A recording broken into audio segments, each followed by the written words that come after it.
E aí galerinha dos Computadores Hardwares, beleza? Uma ótima tarde, noite ou dia para todos aqui presentes.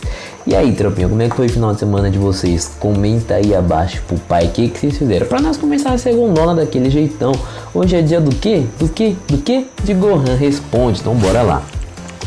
Bom galerinha, eu queria pedir antecipado para vocês, se vocês gostarem do vídeo, cara, considera aí continuar assistindo até o final. Não vou nem pedir nem seu like nem sua inscrição, porque às vezes você não gosta do conteúdo. Então o que eu te peço é uma chance para você ver se você vai gostar antes de já falar que não gosta. Morou? Então bora lá ver quais são as perguntas que a gente tem hoje. Primeirinha pergunta a gente tem aí do Jonathan Mark. Salve Jonathan, beleza? Ele perguntou o seguinte: e aí mestre, explica pra nós porque os i3 atuais são mais fortes que os i7 mais antigos e os benefícios de utilizar uma plataforma mais nova. Bom, basicamente isso acontece devido a uma coisa chamada litografia, né, que também diminui o consumo, e diminuindo o consumo a gente consegue colocar uma performance maior dentro de um encapsulamento menor, né? É como se, vamos supor assim, você conseguisse ter a mesma potência de um carro antigo num carro novo, né, utilizando um motor bem menor que o da época. Nisso, se você dobrar o tamanho desse motor menor, você vai ter o dobro da performance do motor antigo no carro novo.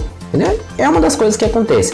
Outra coisa que acontece é referente a instruções. A cada ano que passa, o silício, né, os hardwares, os processadores, as placas de vídeo, chip gráfico, sockets dos celulares, Snapdragon, Qualcomm, enfim, todos eles vão se tornando mais eficientes. E basicamente a gente consegue fazer a mesma coisa que antes, utilizando menos recursos. E isso permite da gente ter mais recursos disponíveis para ser explorados. É basicamente a primeira coisa que eu falei antes, né?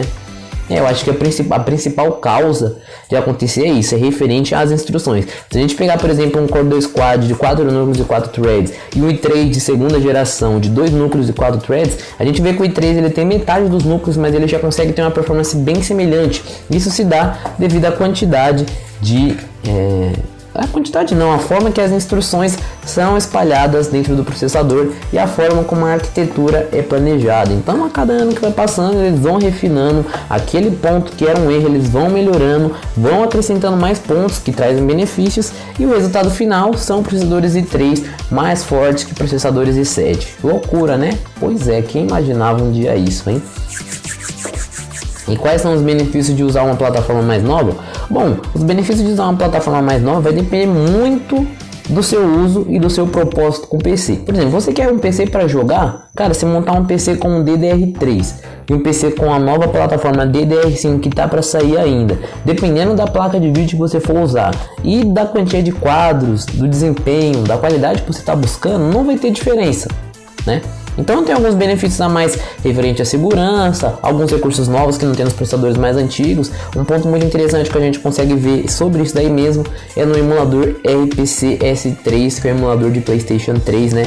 Tem algumas instruções nos processadores mais novos que faz totalmente a diferença nesses emuladores. E se a gente pegar, por exemplo, o Ryzen 5 1600AF e pegar, por exemplo, sei lá, o 2640 V3, né, que tem mais núcleos, mais threads, né? Mesmo assim, o 1600AF tem mais performance por ser mais novo, mas é um caso isolado no emulador, entendeu? Isso 2640 com log. 2640 com log. Então assim, vai depender muito do seu propósito. Existem benefícios, mas benefícios de uma plataforma mais antiga para uma mais recente, se estiver falando do mesmo patamar de desempenho, vai ser mais em requisitos de segurança e em alguns casos mais isolados. Por exemplo, você está falando de um i7 de quarta geração, né? E um i3 de oitava, você não vai ter tantos ganhos em performance em relação de um a outro se os dois processadores estiverem no mesmo patamar, entendeu? Talvez o antigo até entregue um pouquinho mais. Então tem que ficar sempre de olho e dar uma pesquisada antes. Se couber no seu bolso, pega o mais recente, porque você vai ter o mesmo desempenho numa plataforma mais recente, sem contar que vai ter o ponto do upgrade, que é muito mais fácil de você fazer o upgrade de uma plataforma mais recente numa plataforma mais atual, né? Você pega um PC 775 lá, um Core 2 Quad Q9650, o bruto. Você vai melhorar o que nele? Que peça que você vai pôr? Não tem.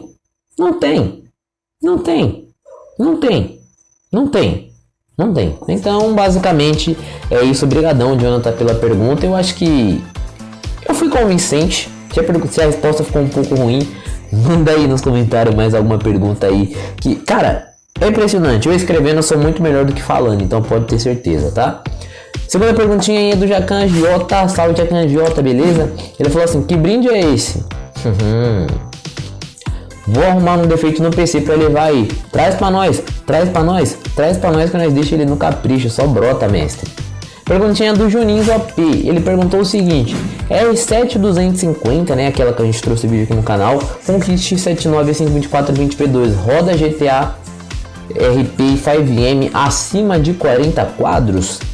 Olha, pelo que eu sei bem, o 5M ele é muito mais dependente, né, de processador do que de placa de vídeo. Posso estar errado, mas pelo que eu já vi em muitos lugares o povo falando é isso. Tendo isso em mente, vai ficar tudo por conta do 2420V2, se vai rodar bem ou não. Claro que a R7 250 não é uma puta placa do momento, mas eu acredito que ela consegue sim segurar os 40, porque eu vi esses dias os caras fazendo live de GTRP no vídeo integrado, mano. O jogo com a tela tudo esticada, sem sombra, mas tava rodando ali nos 37 FPS.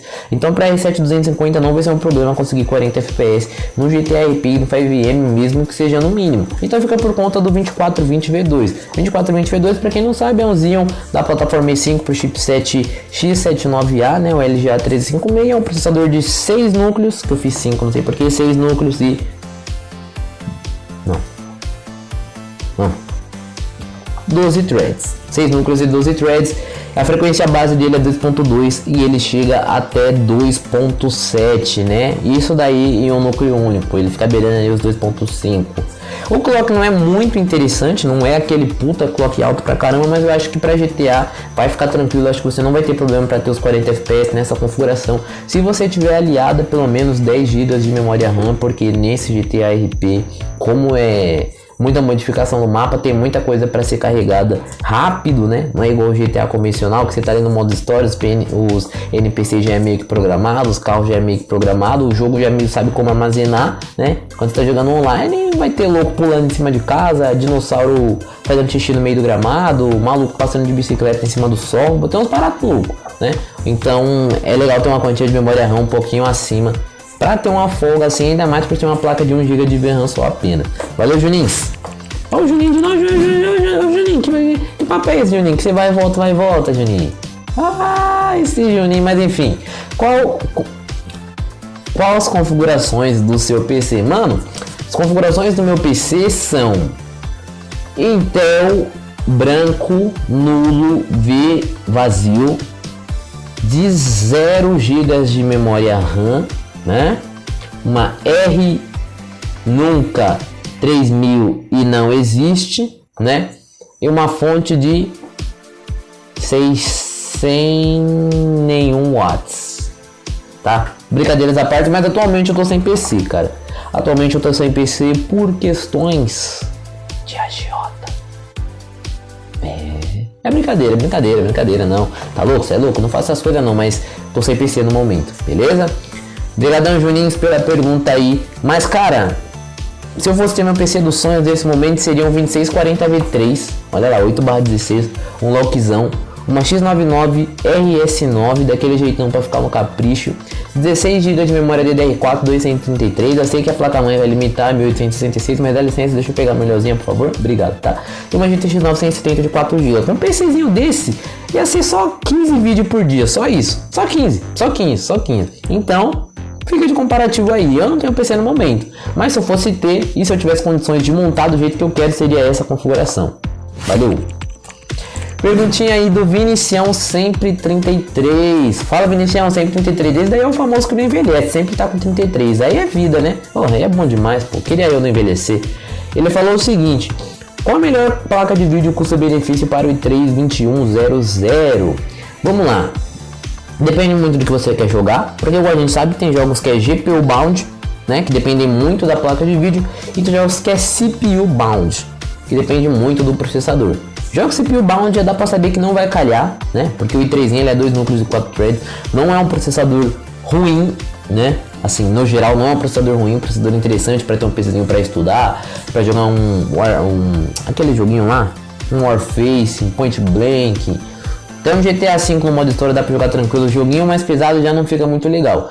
Para o i3-2100 eu recomendo você ficar entre a 550 Ti e a 750 Ti, tá? Qualquer uma entre esses dois patamares eu acho que fica bem interessante. Acima disso já é certeza que vai ter desperdício. É claro que você pode colocar uma placa de vídeo superior, nada te impede de colocar uma placa de vídeo melhor, e talvez vai ter jogos que você vai ter mais FPS, por exemplo, jogos que não dependem muito do processador, mas na maioria dos cenários a placa de vídeo ela vai estar sempre descansando e o processador vai estar limitando ela, né? Então por isso que eu recomendo você ficar entre a 550 Ti e a 750 Ti. Se fonte de alimentação não for um problema para você, eu ia recomendar você ir para uma HD 6870. É uma placa ali que tem um pouco mais de desempenho que a 550 Ti, mas não chega no patamar da 750 Ti. Eu acho que ia casar muito legal com esse processador. Eu digo isso em mente porque eu já peguei o i5 de segunda geração, né? O 2400, 2310, 2320. E utilizando uma GTX 760, que é um pouco acima da 750 Ti, eu tava tendo gargalo no GTA V. A placa de vídeo tava com 83% de uso e o i5zão tava ali a 100% cravado. O jogo tava no alto, entregando para mim mais de 80 FPS, 100% jogável, nenhum problema por mim jogar nessa quantia, mas é inegável que tava tendo um gargalo ali. Então, tendo isso em mente, é importante vocês levar em consideração que é legal você montar a configuração o mais equilibrado possível, porque sobra dinheiro para você ir melhorando nas peças, né? Que é aquele negócio que eu sempre falo. Pra mim, não sei, o meu ponto de vista é muito mais interessante sempre ter um processador mais forte que a placa de vídeo.